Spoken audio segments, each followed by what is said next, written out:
Comenzamos una nueva edición de Café Mercosur, este espacio en el que nos proponemos analizar la realidad de los países de la región con un foco en los aspectos jurídicos. Hacemos este programa desde Rosario, Argentina, quien les habla, Osvaldo Di Princio, y de San Pablo, Brasil, Ramiro Cayano Blanco. Este programa se transmite por RCA, radio oficial de Resistiendo con Aguante, y también por la radio Las Voces del Muro.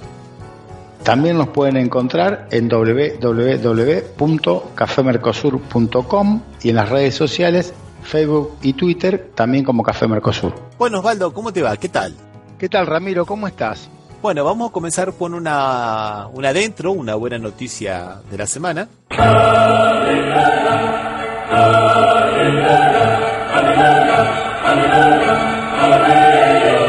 Esta semana la noticia positiva viene de Brasil y tiene que ver con el juez Moro del Tribunal de Curitiba, que después de 1 año y 3 meses por fin le devolvió la tablet al nieto de Lula. Este es un hecho simbólico, digamos, pero tiene un poco que ver con cómo se desarrollan este embate judicial de la justicia de Paraná contra el expresidente Lula y cómo se defiende políticamente Lula. Este es un hecho bastante simbólico porque cuando fue la Policía Federal a la residencia de Lula en 4 de marzo de 2016, le decomisaron todos los instrumentos, informáticos o electrónicos, los aparatos electrónicos o informáticos, ¿no? Exactamente. Entre ellos estaba la tablet del nieto de 4 años de Lula, y cuando prestó declaración indagatoria de nuevo, hace un par de meses atrás, que nosotros hablamos de eso, ¿te acordás, Osvaldo? Sí. Ahí Lula le pidió al juez Moro que por favor le devolvieran la tablet del nieto de 4 años que era inocente y que todos los días le preguntaba. El juez Moro se hizo el sonso y dijo que no, que eso simplemente se resolvía requiriendo en el juicio, y los abogados dijeron lo requerimos varias veces. Y no contestaron nunca, no la devolvieron. Entonces ahora el juez Moro le devolvió por fin el tablet al nieto de Lula. Bueno, no deja de ser una buena noticia, simbólica, pero una buena noticia. Sí, a veces la realidad se construye con estos símbolos, ¿no? Que es importante que el juez se vea obligado no a retroceder, porque en realidad esto es medio sonsa la historia, pero que por lo menos pueda decir, no, si pídanla, ya la pedimos, nunca la devolvieron, o sea, demostrando el desprecio que tiene el procedimiento.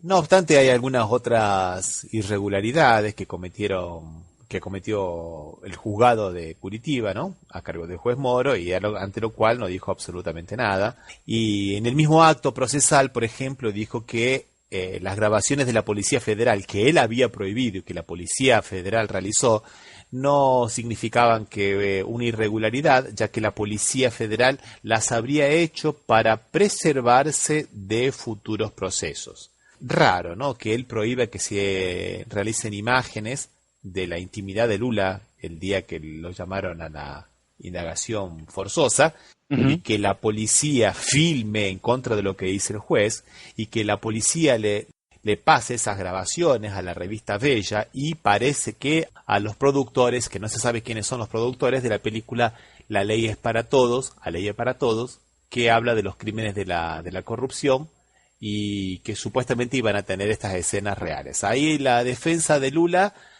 entró con un pedido para que realmente se investigara si se le habían dado estas grabaciones a la revista Bella, y que si estas grabaciones también se les entregaron a la película, que se prohibiera la vehiculización, ¿no? Y el juez Moro en este acto dijo que, bueno, esas 3 cosas. Primero, que no había ningún acto de desobediencia de la Policía Federal cuando desobedeció una orden que él mismo había dado. Que en el caso de que le hayan pasado esas grabaciones a la revista Bella, lo analizaría en su momento, y que él no podía hacer un caso de censura previa, investigando ahora si esas grabaciones iban a formar parte de la película A Ley para Todos. En realidad un poco es verdad que no puede hacer censura previa, pero sí podía investigar, porque si él había dado la orden de que no se grabara las imágenes, ¿por qué se grabaron, no? Sí, de todas maneras, o sea, en la revista Bella ya habían aparecido estas imágenes.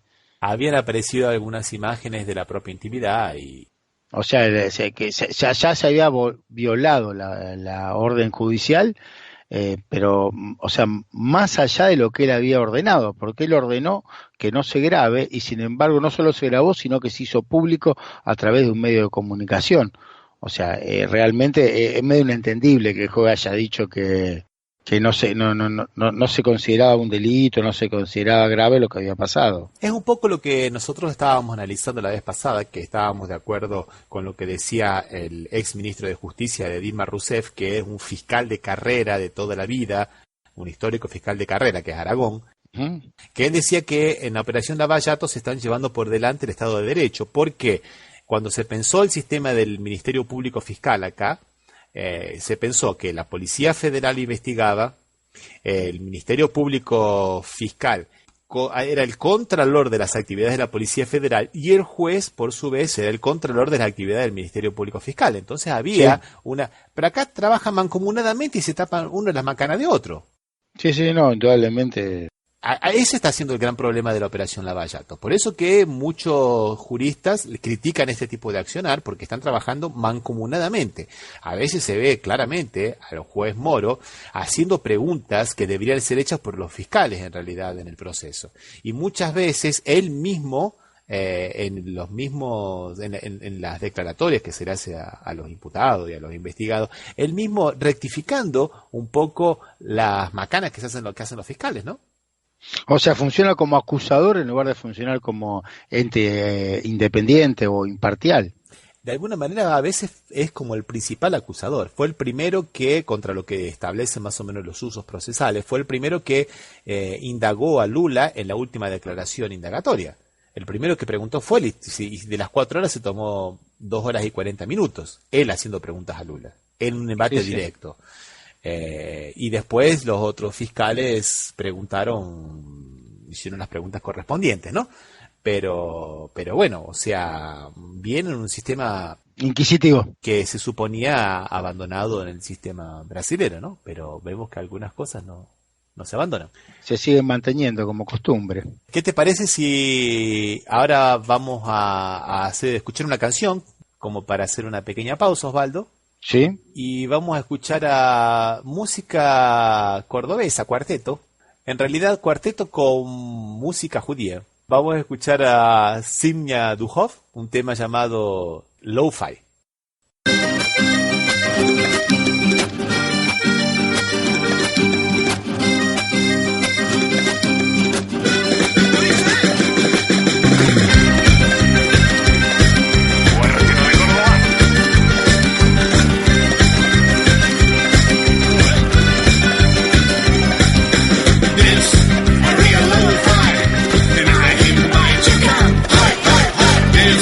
Maria low down.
Bueno, después de escuchar esta canción de cuarteto con música judía, bastante interesante, ¿no, Osvaldo? Sí, es rara la mezcla, ¿eh? Rara la mezcla y buen resultado, así que vamos a otra noticia buena de la semana, otra adentro, que también viene acá de Brasil.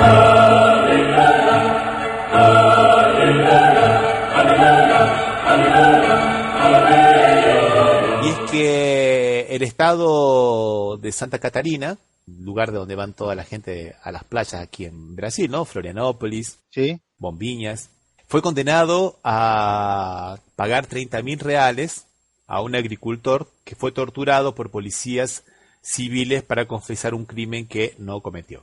Aclaremos alguna cosa aquí, Osvaldo. Acá tenemos dos tipos de policía, la policía militar y la policía civil. La policía civil es más o menos como si fuera la policía judicial. Ajá. Entonces, se sospechaba de un hombre, un agricultor, que había asesinado al cuñado. La policía civil, con el pretexto de conducirlo a la comisaría para aclarar, ¿no? Para que depusiera a su favor, lo llevaron a un lugar bastante descampado, donde lo agredieron con cachetadas, puñetes, patadas y amenazas. Inclusive el agricultor llegó a denunciar que varias veces le apuntaron el arma a la cabeza y le dispararon varias veces, aunque claro, no tenía balas, ¿no? Sí, sí. Y él terminó confesando el crimen, ¿no? Y después de confesar el crimen, tuvo el coraje de denunciar a estas tres personas. Y después de 2 años aparecieron los verdaderos asesinos que confesaron el crimen.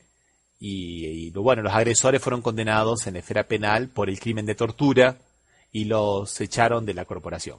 Para Luis Fernando Boller, que es el camarista que que fue el relator del caso en el Tribunal de Justicia de Santa Catarina, se configuraron todos los elementos caracterizadores del deber de indemnizar, estando presente el nexo causal y además viendo por el examen que se le hizo del cuerpo, que realmente él había padecido torturas. Claro, y que el Estado había estado, ¿cómo es? Había sido el responsable indirecto, ¿no? Porque si bien las torturas las realizaron estos 3 agentes de la Policía Civil, trabajan para el Estado, así que la decisión de indemnizar se mantuvo y bueno, es un adentro, en realidad es horrible que le haya pasado, ¿no, Osvaldo? Sí, no, pero es importante que el mismo Estado se haya hecho cargo de indemnizar los excesos de los dependientes de él. De todas maneras, mi duda era si realmente se siguen escuchando estos tipos de abusos, de torturas que se le hacen a los detenidos, a los posibles imputados o a los imputados de un delito para que confiesen, si sigue siendo una costumbre o por lo menos lo que se puede decir que haya sido una costumbre que las fuerzas policiales o de seguridad tengan esta actitud. ¿Sigue siendo normal y habitual? Ese es un tema interesantísimo, Osvaldo, que lo vamos a tener que tratar seriamente en en algún programa, pero la tortura institucional aquí en Brasil es algo que viene desde siempre, desde que Brasil era una colonia inclusive, ¿no? Porque en realidad el tema de la esclavitud está muy presente acá, el tema de la esclavitud, tanto de los negros como de los indios. Las primeras fuerzas regulares, digamos, de seguridad, las primeras policías, estaban en manos de los propios terratenientes, porque el Estado estaba ausente, no hubo, digamos, organización jurídica tan importante como hubo en América con relación a España. Acá en Brasil era un fin mucho más comercial, como reconoce, y eso se ha mantenido desde aquella época hasta ahora. Y acá nosotros tenemos una fuerte convicción por parte de las fuerzas de seguridad que sin la tortura ellos no tendrían ningún tipo de poder coercitivo sobre los delincuentes. Me acuerdo que había una película famosa brasileña como Tropa de Élite.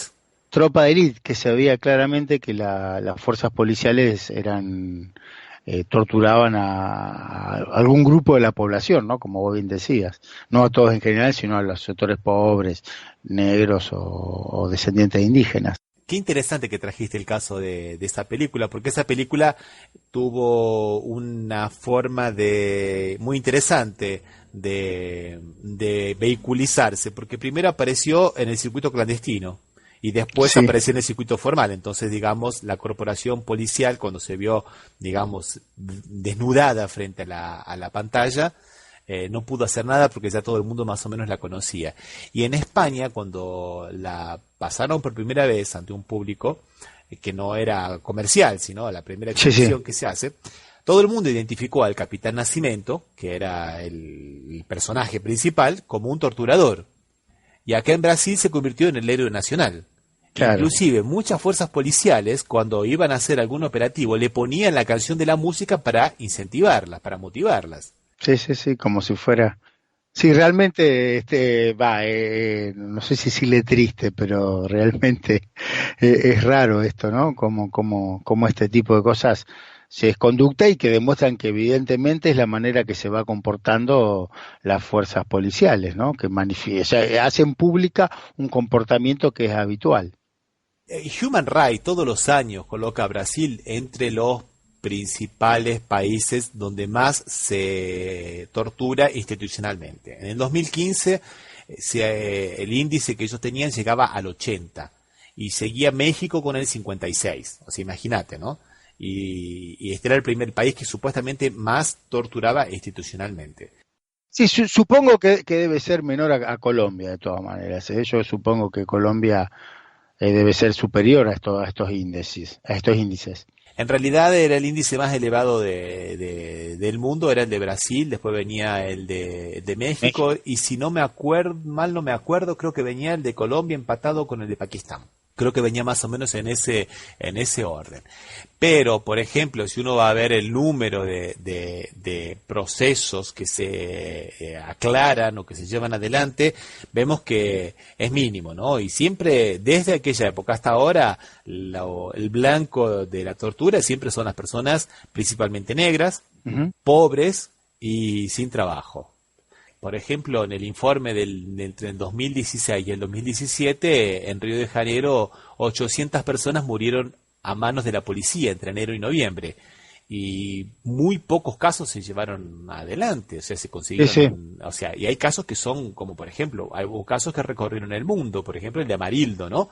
Que era un albañil que iba a su casa en una favela en Río de Janeiro y de pronto desaparece por la policía. Entonces ese es un caso que es emblemático porque empezó a recorrer el mundo y gente de todo el mundo empezó a mostrar su foto con el cartelito Cadeo Amarildo, o sea, ¿dónde está Amarildo, no? Entonces, ahí se consiguió más o menos ver que había aproximadamente unos 7 u 8 policías que estaban involucrados y el proceso sigue, pero de ahí a que realmente se lleve adelante una verdadera persecución criminal y que haya una condena efectiva, es muy, pero muy raro. Hace menos de un mes, Osvaldo, en el sur de Pará, murieron 10 campesinos que tenían la posesión de la tierra, supuestamente porque se habían enfrentado con la policía. Ahora descubrieron que ellos no tenían armas y que ninguna bala afectó los chalecos antibalas de los propios policías. O sea que supuestamente se trata de una verdadera ejecución. Claro. Pero hay que investigarlo. Hace un mes de esto y no sabemos más nada. Indudablemente, por lo que vos decís, no son noticia todo este tipo de casos. Son muy, pero muy raleadas y lo mismo pasa porque es como se demostró el estudio llamado El color del crimen, donde cuando algo le pasa a un blanco es noticia en todos lados, pero a miles de personas le pasa ese tipo de cosas todos los días en las favelas y nunca se dice absolutamente nada. Y siempre se piensa cuando se ve a un joven negro que es ladrón, y cuando en verdad la mayoría de los jóvenes negros son las víctimas, ¿no? Mueren 25.000 jóvenes acá por año, Osvaldo. Uh-huh. Sin embargo, de víctimas pasan a victimarios, ¿no? Claro, sí, siempre parecería que las víctimas en todos los casos siempre son el mismo grupo etario, ¿no? La gente generalmente de origen humilde, sin educación, sin formación, sin trabajo. Entonces, por eso que es una muy buena noticia, Osvaldo, que por lo menos el Estado se haya hecho cargo de este caso y haya visto la obligación de indemnizarlo por su propio accionar, ¿no? Ya es un avance muy, muy, pero muy interesante. Propongo que escuchemos otro tema musical, entonces, Osvaldo. Dale, vamos. Vamos a escuchar a Barón Vermelho, ya que estamos hablando de Brasil, y vamos a escuchar el tema Todo el amor que haya en esta vida. Vamos, Ramiro.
que me dê alegria. Todo amor que houver nessa vida, todo amor que houver nessa vida, e algum remédio que me dê todo amor que houver nessa vida.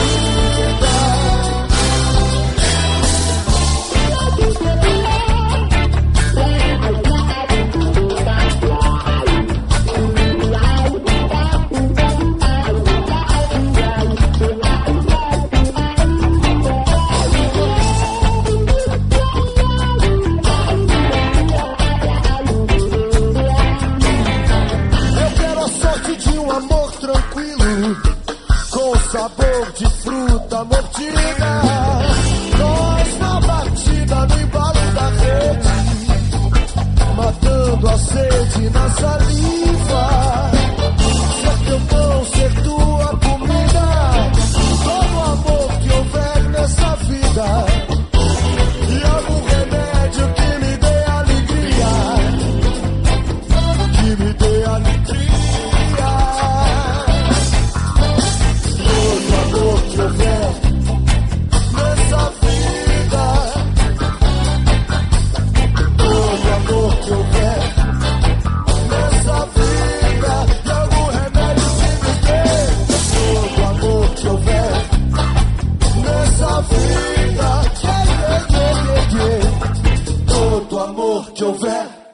Bueno, después de escuchar la canción, se nos incorpora Daniela. ¿Cómo te va, Daniela? ¿Qué tal? Hola, Daniela. Buenas tardes, hola Ramiro, hola Osvaldo, ¿cómo les va? Y justamente se nos incorpora para un tema que es de su especialidad, que es el tema de género. Pero antes de eso vamos a hablar de las buenas noticias.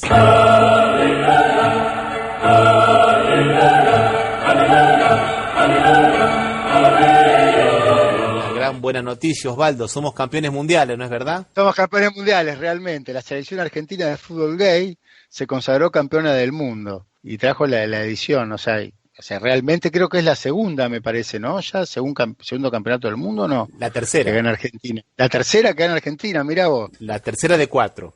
Pero muy bien, se ve que acá son muy buenos. Sí, los muchachos ponen huevo. Me sonó un chiste un poco... Estamos dentro del ámbito futbolero, Daniela. Estamos hablando siempre de fútbol, no tiene ninguna... Permítasenos a licencias, ¿no? Exactamente, claro. Es para festejar, aparte te voy a decir más. Ganaron más que los heterosexuales o que los que se dicen heterosexuales, que llevan 2 ganadas, ellos llevan 3. O sea que está bien lo que ustedes dijeron. No, claro, realmente es para destacar este hecho, desde el punto de vista deportivo, siempre hablando, ¿eh? La idea es interesante porque ellos están muy contentos por haber ganado, claro que sí, ¿no? Pero la lucha de ellos en realidad no es solamente para ganar campeonatos de gays, y sí para que en algún momento puedan jugar con los otros muchachos que no son gays, ¿no? O sea que realmente, ¿cuál es la diferencia de ese machismo que hay en el fútbol, ¿no? De que en el vestuario no puedan compartirlo gays y no gays, ¿no? Entonces ellos un poco lo que dicen es eso, ¿no? Que hay un gran porcentaje de jugadores gays que hasta tienen pareja, pero que dentro de la cancha, de los héteros, digamos, deben reproducir los prejuicios del resto porque si no los excluyen, ¿no? Mirá qué interesante lo que dice, lo que estoy leyendo, de que dice que no existe en la historia del fútbol argentino un jugador profesional que se reconozca gay. Qué interesante, ¿no? Sí, porque realmente hay otras selecciones de otros países que reconocieron, estoy recordando de Dinamarca, de Holanda, de Inglaterra, que reconocieron, no me acuerdo el nombre, de jugadores que se reconocían como gay. Y acá no hay ningún caso. O sea, hay muchos rumores, pero yo no recuerdo ningún caso. Bueno, esto volviendo a ustedes que insisten con o que yo insisto con lo de género, esto tiene que ver con que las sexualidades están jerarquizadas. Está jerarquizado ser varón, pero aparte ser varón heterosexual. Sí. Ser heterosexual es una categoría superior al resto. Eso es lo que está, de alguna manera, lo que lo que están marcando con estos chicos que hacen realmente me parece una cruzada contra toda la heterosexualidad obligatoria que existe, más allá de que lo que diga la ley, ¿no? Que la ley hoy plantea la igualdad en contra de la discriminación, pero es muy llamativo que ninguno se haya expuesto, se haya expresado por su preferencia sexual. Es llamativo y realmente para los chicos chiquitos que empiezan a jugar debe ser uno de los lugares donde primero se debe sentir la discriminación, me imagino. Sí, sí. Qué interesante, Daniel, lo que has colocado, porque acá había un jugador que en Argentina se conocía porque jugaba en San Pablo, era Ray Charlenson, y que él era gay y que sufrió una discriminación muy grande y por eso inició un proceso y el juez le negó los derechos porque dice que el fútbol era cosa de machos. Así, en esos términos. ¿Así fue la resolución de su señoría? Fue la resolución de su señoría, ¿no? Entonces, es verdad lo que está diciendo Daniela, de que no solamente se jerarquiza, como que se excluye, ¿no? O sea, si no tiene un determinado padrón de comportamiento sexual, parece que no podría practicar ese deporte, ¿no? Y acá eso quedó plasmado en una sentencia judicial, o sea, gravísimo, ¿no? Por favor, cuando el derecho está atravesado en forma tan patente aparte, porque a veces el sesgo de la heterosexualidad está tan imbrincado que es muy difícil desentrañarlo, pero en esta sentencia es algo patente, bien clarito, es terrible. Bueno, esto les pasa a las chicas que juegan al fútbol, por ejemplo. Por algo no existe también, no solamente es cosa de varones heterosexuales, sino que es de varones. Las mujeres están excluidas en el fútbol. Lo mismo pasa aquí en Brasil, Daniela, que Brasil tiene una de las 4 selecciones más exitosas del mundo, siempre están entre los 4 primeros, y desde que yo tengo memoria, ya desde el año 97, que no se ha podido organizar un campeonato femenino. Y la selección de fútbol brasilero siempre promete, y nunca consigue realizar ni siquiera un campeonato ni mantener profesionalmente a las atletas. Las atletas tienen que irse todas a jugar afuera.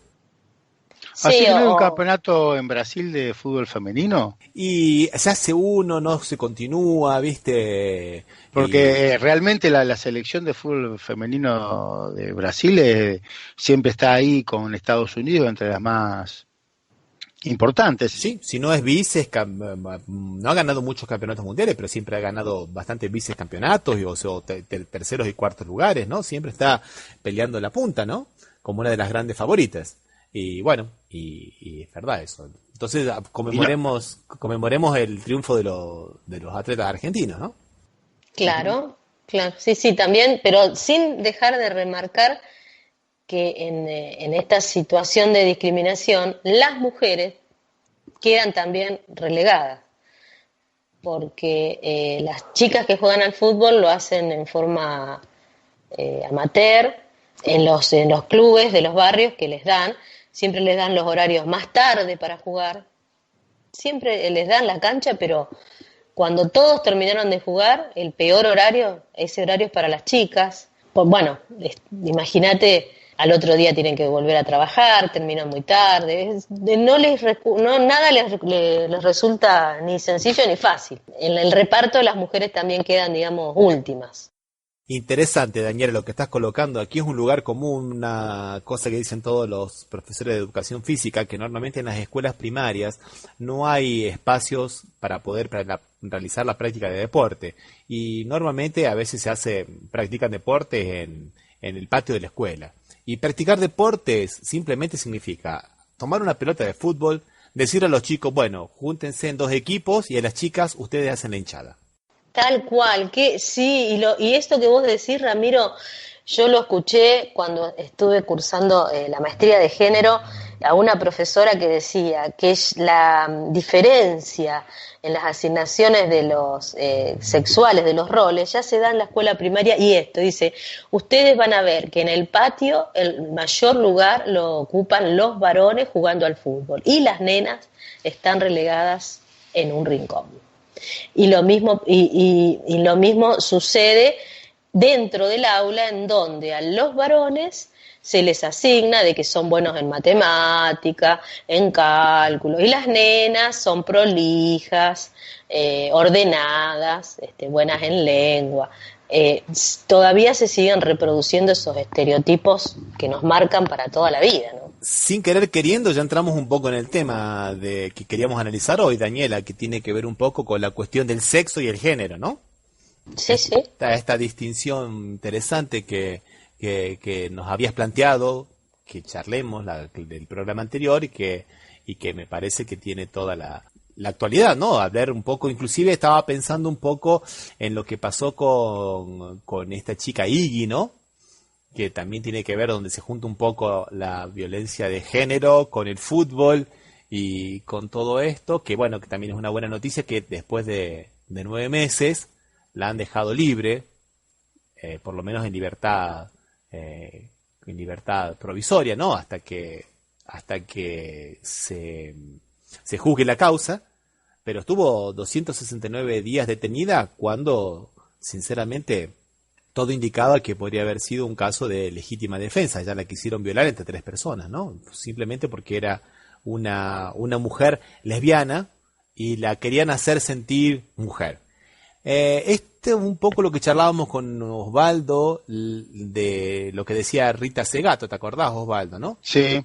Que en la violación en realidad no hay tanto un deseo sexual como sí un deseo aleccionador del hombre, ¿no? Disciplinador del hombre, o sea, donde él intenta imponer su disciplina con relación a las mujeres. Esto es lo que tiene que ser, esta es la sexualidad que deben sentir, y inclusive en el otro eje, una especie de modelo para los otros hombres. Yo me acuerdo, lo habíamos comentado hace un tiempo atrás, Osvaldo, el caso, ¿te acordás de otra chica también que era homoafectiva aquí en San Pablo, estudiante de Bellas Artes, y que la violaron entre 3 para que aprenda a ser mujer? Entonces es esta idea, ¿no? De que te vamos a hacer sentir mujer, o sea, el sexo es lo que nosotros decimos y la orientación sexual la heterodeterminamos nosotros. Es un poco esa idea lo que le pasó a Iggy. Y bueno, para corregirla de esta deformación sexual que supuestamente tendría, la intentaron violar y ella se defendió, y en su defensa uno de los agresores murió, ¿no? Y bueno, y se llama Iggy porque le gusta el fútbol y por René Higuita, ¿no? El arquero de fútbol colombiano también, ¿no? Creo que la saludó a ella, me parece, por esto, Higuita.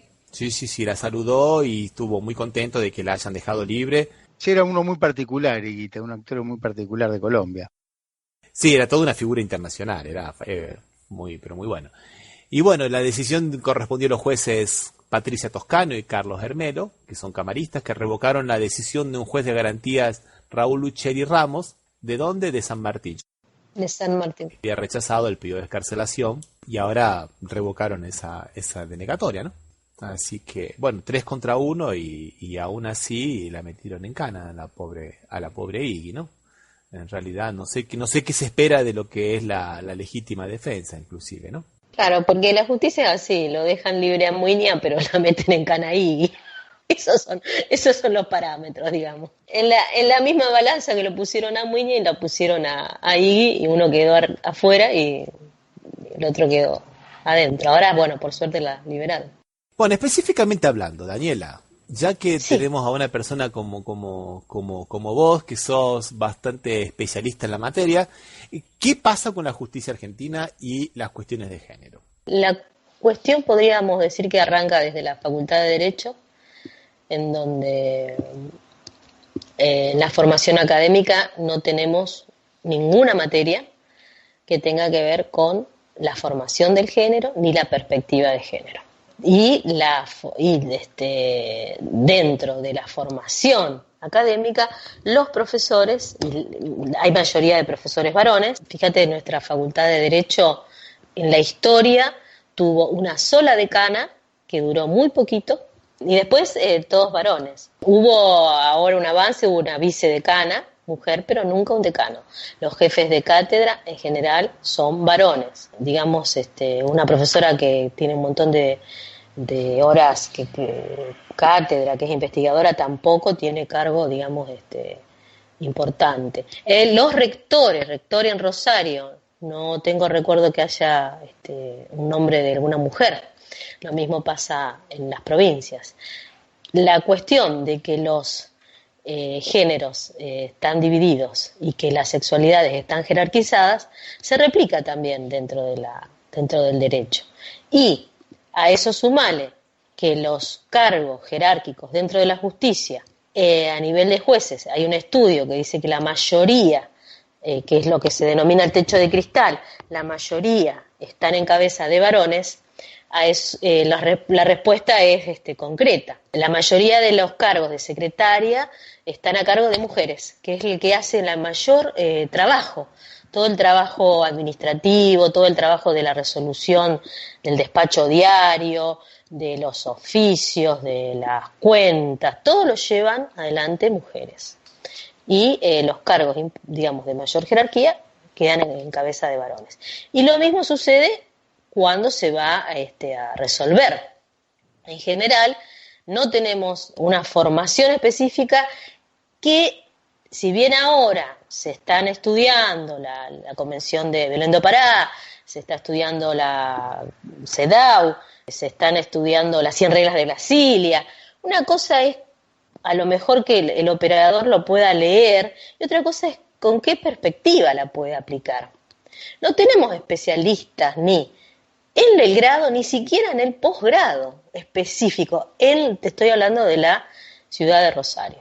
Nosotros, la primer maestría de género está acá en la Facultad de Humanidades, pero yo, con mi experiencia personal, te diría que en el área de Derecho está toda, digamos, dirigida por antropólogas, historiadoras, licenciadas en Ciencia de la Educación, pero a nosotras como abogadas nos quedamos bastante cortas en la formación nuestra. Si bien nos sirvió para introducirnos en la temática de qué es la perspectiva de género, que es entender y poder advertir en una relación cuáles son los juegos de poderes entre los sexos.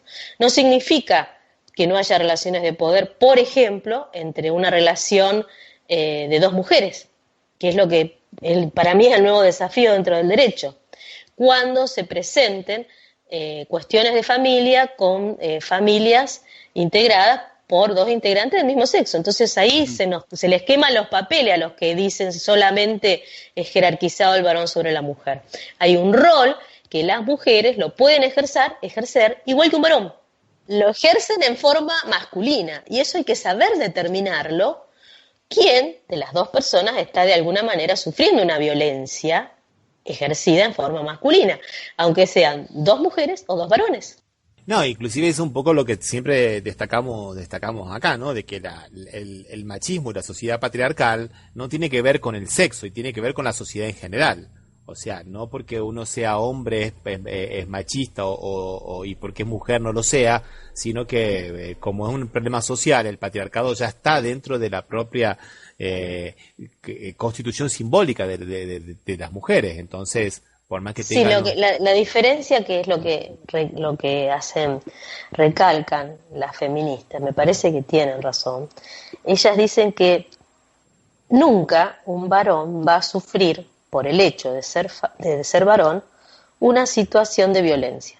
Concuerdo perfectamente, pero yo a lo que apunto es más o menos a lo siguiente. Si una mujer, por el hecho de ser mujer, no quiere decir que no tenga, digamos, el machismo y el patriarcado ya dentro de su sistema de valores. Entonces, cuando ella pasa a tener el papel de hombre dentro de una pareja, por ejemplo, va a reproducir esos mismos patrones. Nosotros lo tenemos tan incorporado que por más que uno pueda racionalizarlo, lo tenemos incorporado desde la cuna. Es muy difícil remontar todo este patrón sociocultural para una sociedad más justa. Algunos resquicios de poder las mujeres pueden llegar a gozar, en el sentido de que por ahí te dicen, pero ahora meten una denuncia y con lo que dice la mujer ya alcanza, pero es mínimo porque en general las víctimas no mienten. en el derecho está muy discutido por el tema por el tema del derecho de defensa de la contraria. En general, las prohibiciones de acercamiento, se presenta la actora, con los dichos sale la prohibición de acercamiento. Y está toda la otra biblioteca que dice se violó el derecho de defensa del demandado. Pero es un mínimo resquicio de poder, en mi opinión, mínimo, muy minúsculo. Yo prefiero que haya ese peligro, digamos, de indefensión del hombre, a que siga habiendo mujeres que tengan que convivir con hombres violentos y que tengan que padecer violencia sin el amparo de la justicia. De hecho, claro, no sé cuántas mujeres pueden mentir, pero seguramente por cada una que miente debe haber 9 que no mienten. Claro, claro. Les propongo que hagamos una pequeña pausa musical, gente, y después continuamos con este tema. Se me ocurre que podemos escuchar una canción de Orillas que se llama Esa Mujer. ¿Qué les parece? Bueno, muy bueno, muy buena.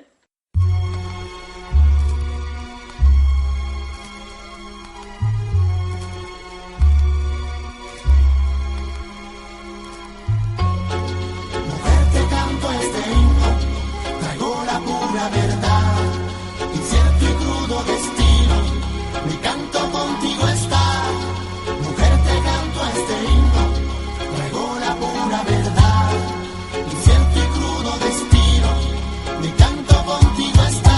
Penumbra vive ese preciado ser, por no poder decir, soltar su voz al viento, tratar de resistir, sin perder el aliento, sin parar ni un momento, siglos trabajando, dando amor, a veces no reír, sin lugar en el tiempo, donde queremos ir, los machos del universo, escribamos ya otro verso. Mujer, te canto este himno, traigo la pura verdad, incierto y crudo destino, mi canto contigo está. Mujer, te canto este himno, traigo la pura verdad, incierto y crudo destino, mi canto contigo está. Estoy pa' acá, soy como un temporal, a cada lado un torso tocado. A darme cuenta y ver dónde han dejado testigos derechos, directo al hecho, abusos sexuales, explotación de edades, corrupciones sociales, criminales. Como Mariana Grajales está fundida aquí la historia, pero una victoria no se ha logrado. Hay que seguir con fuerza y que todo luchen por lo amado, reivindicando a la mujer progreso, aunque sé que para lograrlo hay un gran trecho. Dedico de ello. Cuando lágrimas tú llorabas, mamá calmaba pecho. Mujer, te canto este himno, traigo la pura verdad, incierto y crudo destino, mi canto contigo está. Mujer, te canto este himno, traigo la pura verdad, incierto y crudo destino, mi canto contigo está. Me resguardo en el lápiz, respiro el espíritu, se siente happy, nada personality, traza real, su a ti mujer, creadora de razas, maltratos físico, castigo duro al que avasalla, woman no stop, la batalla no está ganada, resta mucho por andar en esta ganga, juntos la guerra estará triunfada, only you want, respect, no estrés, hoy por mí serás premiada, y sobre, continuaremos la batalla, toda esta mierda se acabará, tu posición ya respetada, altos niveles ya está apoyada. Mujer, te canto este himno, traigo la pura verdad, incierto y crudo destino, mi canto contigo está. Mujer, te canto este himno, traigo la pura verdad, incierto y crudo destino, mi canto contigo está. Mujer, te canto este himno, incierto y crudo destino.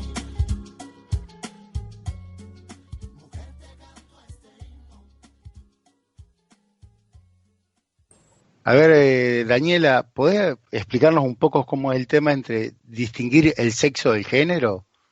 Bueno, a vos, ¿a qué te remite cuando yo te digo una mujer, por ejemplo? así a primera vista. Es una mujer, Con forma de mujer, con curva de forma mujer, con curva de mujer. ¿Eso a qué nos lleva?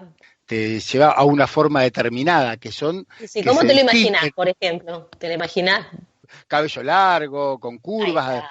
¿Qué o más? sea, ¿Jugando al a ver, fútbol te la imaginás? no No.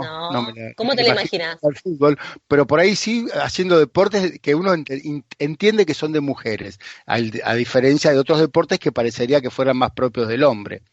Ajá. ¿Te ¿Eh? la imaginás, por ejemplo, soldando?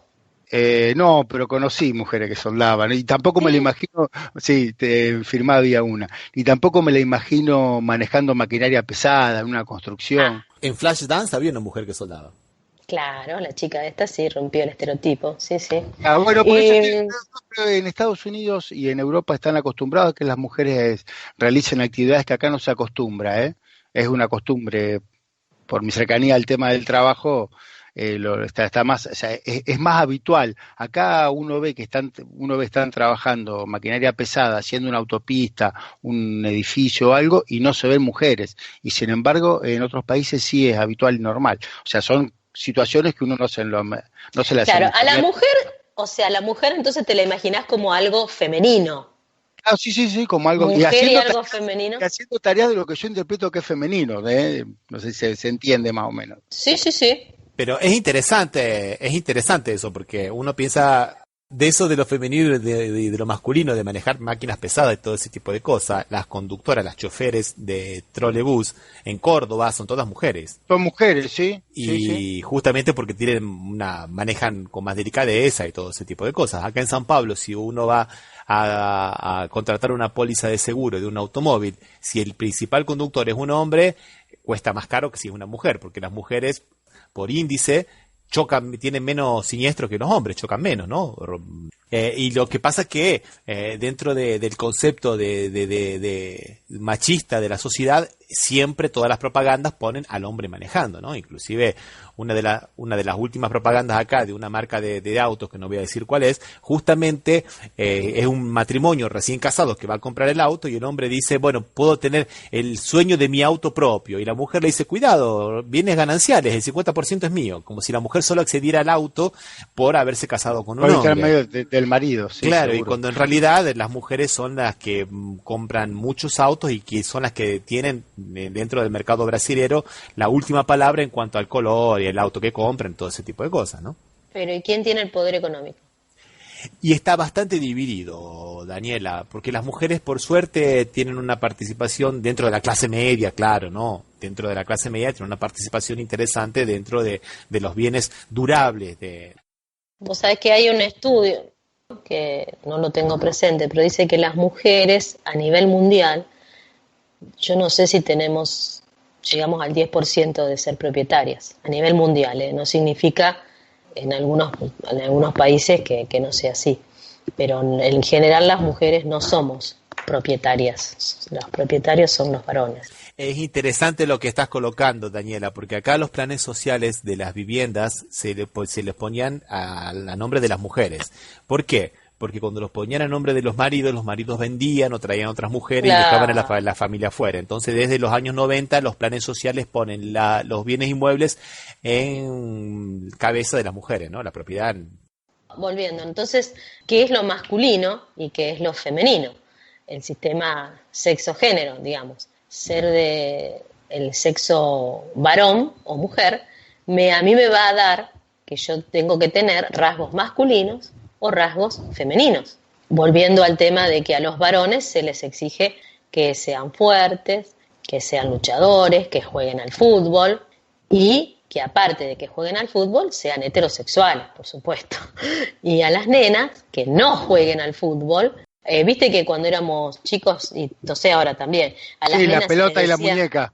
sí, y a las nenas se les dice machonas si les gusta Sí. jugar a la pelota, porque no cumple con ese rol estereotipado. El sistema digamos, es muy tajante.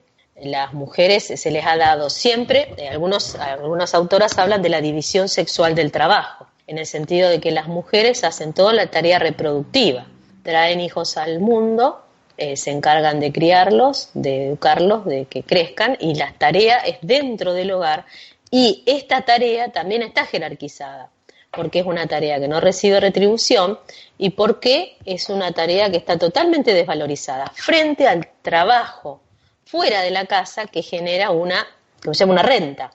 El trabajo que hacen las mujeres no genera renta, genera todo un capital. ¿Qué pasaría si mañana las mujeres dejan de amamantar? Se termina la población mundial. Las mujeres amamantando generan una riqueza que está totalmente despreciada y desvalorizada. Al contrario, sufren la carga de que cuando van a buscar trabajo en edad reproductiva probablemente le van a preguntar si ya tiene hijos, si ya tuvo, si los va a tener. Por el hecho de que, ahí hay otra cuestión, como es la mujer la que va a tener la licencia por maternidad y no el varón, la que resulta cara para el empresario es la mujer y no el varón, cuando tendrían que estar distribuidas las cargas de forma equitativa, para que no sea la mujer después la que tenga problemas a la hora de ir a buscar trabajo. Esto es un gran debate que hay dentro del feminismo, que algunos hablan del feminismo de la igualdad o el feminismo de la diferencia.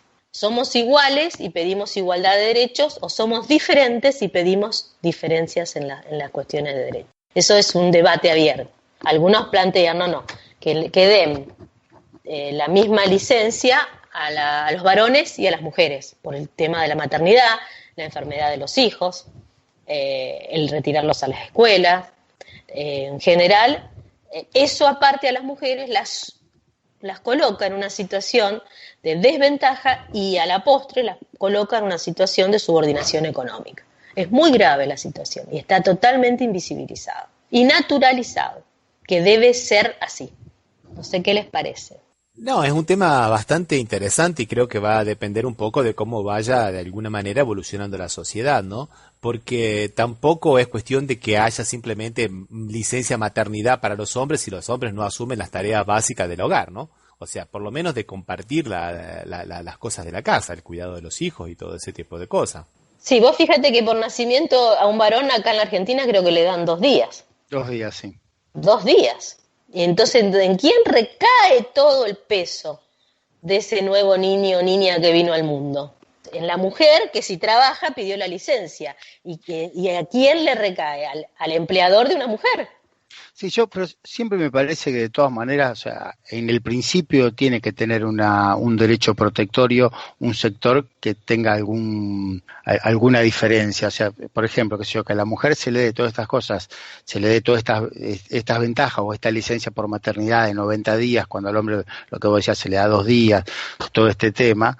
En realidad es para un primer momento, cuando después las cosas se van acomodando, pero en algún momento tenés que tener un régimen protectorio y que va a ser indudablemente una diferencia, que va a establecer una diferencia. Ahí están los debates, si es el feminismo de la igualdad o de la diferencia. Es muy interesante el debate porque algunos dicen que esa diferencia a las mujeres no las posiciona mejor, porque al momento de buscar trabajo, de conseguir trabajo, de mantener el trabajo, las deja en una situación de desventaja en la carrera, digamos, laboral, frente a los varones. Un empleador va a tomar para un mismo puesto un varón o una mujer de 35 años recién casados o no casados. Yo sé que tengo una alta probabilidad que esa mujer de 35 años en algún momento se embarace y me pida los 90 días. Uh-huh. Me va a costar esos 90 días. El tipo no me va a costar 2 días. ¿A quién le van a dar el puesto? Poniéndolo entre comillas lo que decía ahora, al que tenga menor costo, digamos, al que tenga menor costo, por eso, porque ahora está de moda hablar de los costos laborales, el que tenga menor costo es lo que pasa, pero que en algún momento, esto lo pienso yo, ¿no? Que en algún momento vos tenés que establecer normas que protejan a los sectores más desprotegidos, que puede ser que esto te cause alguna diferencia, pero es la única manera, porque si no la otra manera es decirle...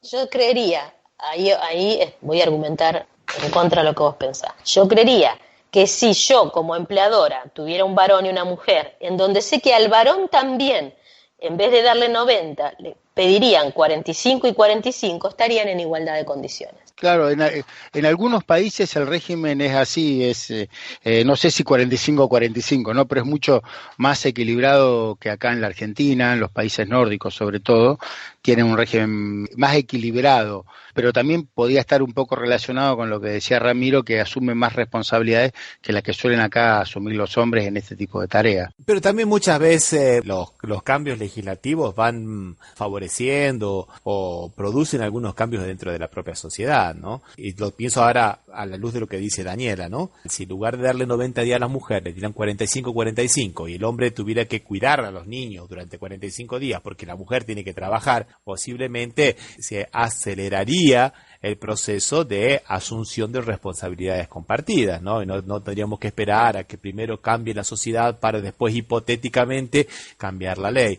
Un poco el mea culpa que hablábamos en el programa pasado de cuando, por ejemplo, se estableció la ley de cupos para las mujeres en la política. Está pensando en eso, entre el 30 y el 70, o sea, el 30% establecido para la mujer establece una diferencia, que el 70% no sea mujer. Lo que pasa es que el 30% es mucho más que nada, diríamos, ¿no? Sí. La ley estableció el 30 y la mujer a través de ese 30 fue el piso con el cual creo que en algunas instancias se superó ese piso de 30%. Y entonces posiblemente si, como dice Daniela, en lugar de 90 días para la mujer se dividiera 45, 60 y 30, cualquier tipo de división, por lo menos obligaría al hombre a asumir un poco la paternidad, ¿no? Claro. Y bueno, señores, otra vez se nos ha acabado el tiempo. Vamos a tener que dejar por aquí, este tema no se termina más, ¿eh? Es un tema tan interesante y tan apasionante que parece que es como una cebolla. Cuando vamos descascando algunas camadas vemos que hay más y más cosas para ir viendo, ¿no? Sí, vamos a tener que determinar 30 minutos para hombres y 30 minutos para mujeres en el próximo programa. Bueno, vamos despidiéndonos por aquí entonces. Recordamos que este programa sale por la radio RCA, Radio Oficial de Resistiendo con Aguante, y por la radio Las Voces del Muro. Que también nos pueden encontrar en las redes sociales como Café Mercosur, Facebook y Twitter. Y que pueden escuchar también los programas anteriores en nuestra página de internet www.cafemercosur.com o escribirnos a la dirección de correo electrónico contacto@cafemercosur.com. Un abrazo, Daniel, hasta la próxima. Hasta la próxima, chicos. Un abrazo, Osvaldo, chao.